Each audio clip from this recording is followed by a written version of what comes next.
My name is Michele Rossetti, and I'm now heading to Berlin to interview the city locals about food, street style, parks, clubbing, and cycling, with much love and much humility, all intimate, seen from far away, filmed and recorded only with my phone,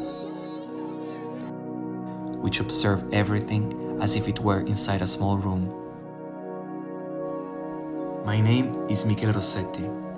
This is From the Belly, the intimacy of open spaces.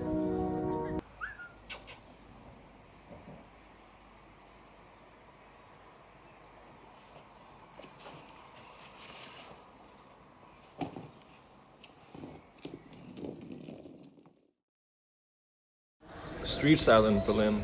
In my opinion, people like to take on like their own style. It's a bit more unique. Yeah, and it also depends on the different kinds of areas in Berlin, like Kreuzberg, Friedrichshain, where here everyone has like more like their own style, or it kind of goes in their own direction, the style of clothing. That's representative of the whole city, though. It's culturally and that's artistically liberated city. Yeah, there's a lot of people having some output through clothes, and like, look at the walls everywhere. And like that's what we were talking right before. Like the fact that most big cities don't really embrace the street style, like the whole graffiti aspect, like the underground scene. And in Berlin, it's like your core aspect of the culture. True. The landscape of the city.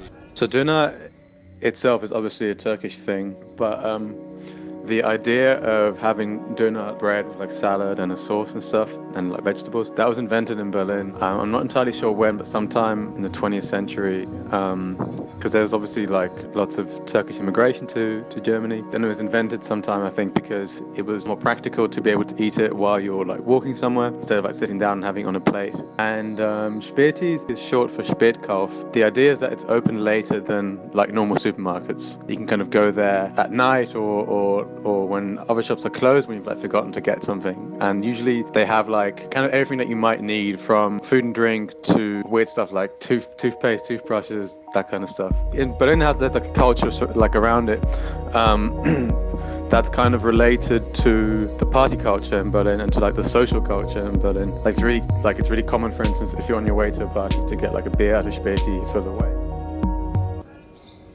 Parks are definitely one of my favorite things in Berlin. They very much represent the personality of the city. I would dare to say that is one of the most distinguished traits of Berlin, probably right after clubbing and the art scene. And I think they represent well Berlin for the freedom that you have, usually always open, and even at night. There's a lot of variety here in Berlin in terms of like different parks, and they're like very natural one. For example, like Tiergarten, where it's like to be in a forest. For example, Mauer Park, it's full of people playing instruments, drink being in the nature and enjoy their free time.